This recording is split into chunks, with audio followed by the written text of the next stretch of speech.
Hello সবাইকে, কেমন আছো? চলে এসেছি আরও একটা নতুন ভিডিও নিয়ে। আবার অনেক দিন পরে একটা ভিডিও নিয়ে আসলাম। তো আজকে আমি তোমাদের সাথে শেয়ার করব আমার মামার বাড়ির ছোট্ট একটা গ্রাম। তো গ্রামের সৌন্দর্য তো কোনো তুলনায় হয় না। তো আজকে সেই গ্রামের মধ্যে একটা ছোট অনুষ্ঠান, সেই অনুষ্ঠানে কিছু কিছু ছোটো ছোটো পার্ট করে তোমাদের সাথে তুলে ধরার ইচ্ছে আছে। জানি না কতটা কি পেরেছি, একটু একটু করে চেষ্টা করেছি। তো এই যে দেখতে পাচ্ছ, মাঝখান দিয়ে রাস্তার দুপাশ দিয়ে একদম ক্ষেতের জমি, যেটা তো ভীষণ ভালো লাগছে। আর এখন সবে সবে ধান চাষ করা হয়ে গেছে, তাই চারদিকটা পুরো সবুজের সবুজ, মানে অসাধারণ একটা দৃশ্য। তো আমরা তখন প্রায় সকাল 11টা, আমরা জাস্ট নেমে বাড়িতে পৌঁছেছি। আর এই দেখো কত মাঠ আর কত চাষের জমি, চারিদিকে এত সবুজ এত সবুজ। আর ওদিকে পাটকাঠি গাদা মেরে রাখা আছে, দেখতেই পেরেছ। কেন পাট উঠলে সেই পাটগুলোর কাটে রেখে দেয় সবাই সংরক্ষণ করে রান্না করার জন্য। তো আমরা চলে আসলাম বাড়িতে। আর এই হচ্ছে আমার মায়ের মামা বাড়ি। আর এখানে দেখছো আমার মায়ের মামাদের পেশা হচ্ছে জেলে, তাই জেলে বাড়িতে তো জাল থাকবে, এটাই খুব স্বাভাবিক। তো এদিকে দেখো কত গাছ লাগিয়েছে আমার দিদুন, কত শীতের সবজি লাগানো আছে। মাটি পেয়েছে মানে গ্রামের মানুষ তো একটু গাছপালা লাগাবেই। তো এটা হচ্ছে আমার মায়ের মামা বাড়ির পাশে একদম একটি নদী, নাম হয়তো সম্ভবত ইছামতি নদী। আর এই নৌকাটা হচ্ছে আমার দাদুর, তো নৌকাও আমাদের আছে। তো আমরা বেশ এসব করতে করতে আমরা বাড়িতে এসে ফ্রেশ হয়ে প্রায় সন্ধ্যের দিকে হয়ে গেছে, বিকাল। তো এখন মা তৈরি হয়ে নিয়েছে, যাবে হচ্ছে একটু মন্দিরে গিয়ে এখন হবে সূর্য পুজো। তো এই বছর আমার মায়ের কাছে এটা প্রথম, মানে ভীষণ পাওনা, মা এবছর সূর্য পুজো করেছে। তো এদিকে দেখো মাসিরা মায়ের সব ছোটোবেলার বন্ধুরা সব এসেছিলো। তো সবাই একজোট হয়ে ওরা আর কি চাইলো যে এবছর সূর্য পুজোটা সবাই একসাথে করে। তো এখানে মা সেজে গুজে একদম বড় ডালা নিয়ে চলে গেছে মন্দিরে। তো এখনও সূর্য পুজো শুরু হয়নি, জাস্ট কীর্তনিয়া এসেছেন। তো উনি এখন গান টান করছে আর সবাই বসে আছেন। আর মারা গিয়ে মন্দিরের ডালাটা রেখে এখন নিচে আসবে। আর এই যে তোমাদের সাথে মন্দিরটা ঘুরে দিলাম। বিগত 45 বছর ধরে এখানে এই হরিনাম সংকীর্তন হচ্ছে, পাড়ার সকলের প্রচেষ্টাই এক কথায়। তো এখানে মন্দিরটা আমরা অনেক ছোটোবেলা থেকেই কীর্তনে যাই। একটা ছোট মাটির মন্দির থেকে আস্তে আস্তে ধীরে ধীরে সবার চেষ্টায় ও সবার কৃষ্ণের ইচ্ছায় এখানে মন্দিরটা গড়ে উঠেছে এত সুন্দর করে। আশা করছি ভবিষ্যতে আরও বেশি সুন্দর হবে এই মন্দিরটা, আর আমরা আবারও যাব। তো এখন দেখো সব কিছু কীর্তন হচ্ছে আর কি, এক একটা কীর্তন হচ্ছে।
দিন পর পেলাম সূর্য পূজা।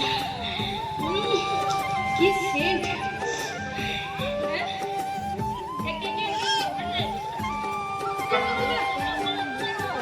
সবাই শাড়ি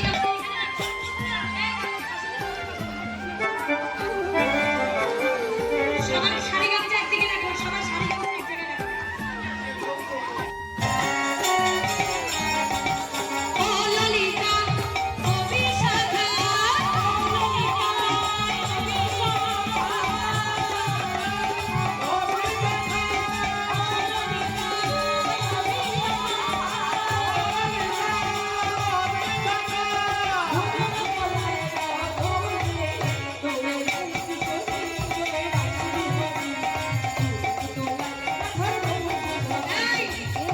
মেয়ে বউরা এখন এখানে সিঁদুর খেলবে, একে অপরকে সিঁদুর পরাবে। সে খুব আনন্দ করে পুজোটা সম্পন্ন হলো।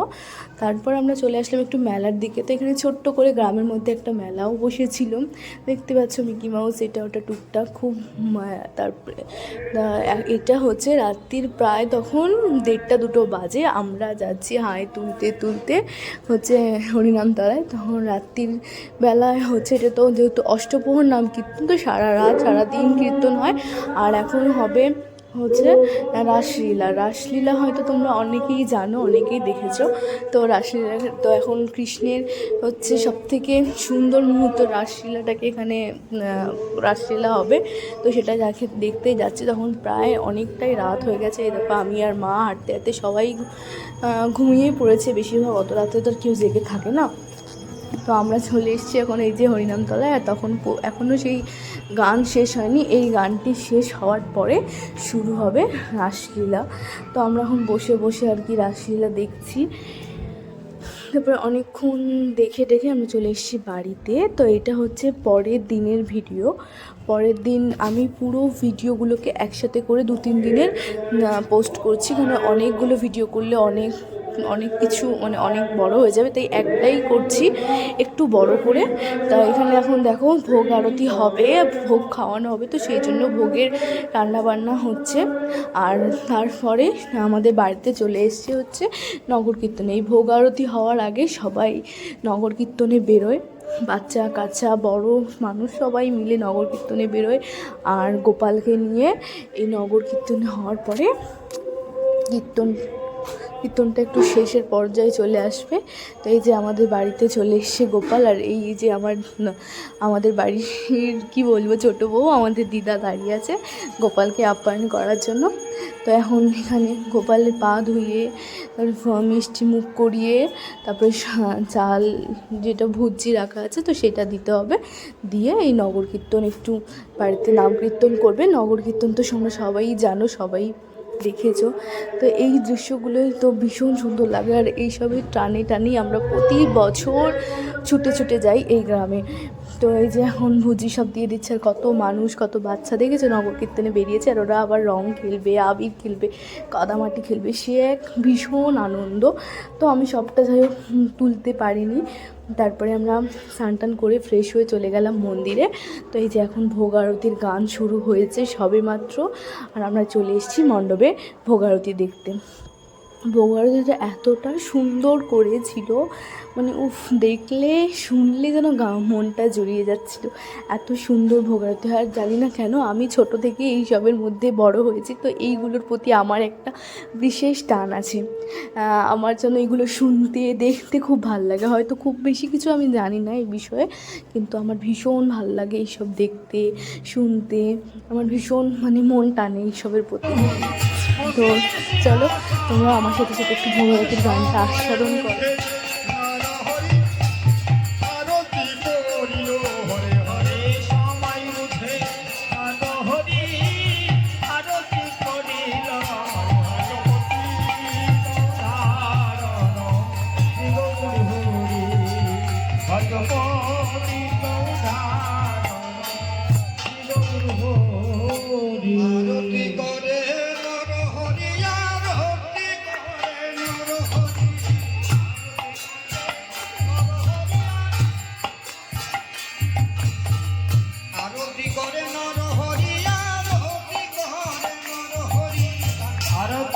করে নর হরি আরতি করে নর হরি যুগল মদন হরি হরি আরতি করে নর হরি যুগল মদন হরি হরি আরতি করে নর হরি যুগল মদন হরি হরি আরতি করে নর হরি যুগল মদন হরি হরি আরতি করে আরতি করে গো আরতি করে গো আরতি করে গো আরতি করে গো যুগল মদন হেরে হেরে আরতি করে গো যুগল মদন হেরে হেরে আরতি করে গো নেতে নেতে বাহু তুলে আরতি করে গো নেচে নেচে আরতি করে নর হরি এই আনন্দ আর ধরে না ওই গতি মতি হবে বলে আনন্দ আর ধরে না গতি মতি হবে বলে আরতি নিয়ে আজকের মতন কীর্তন প্রায় শেষের দিকে ভীষণ ভালোভাবে ভীষণ সুন্দর করে আজকের কীর্তন শেষ হলো। আর দেখো আমাদের বাঙালিদের একটা অশেষ বিশ্বাস, তো ভীষণ আনন্দ করে তাই এদিকে ভোগ খাইয়ে আজকের কীর্তন সম্পন্ন হলো।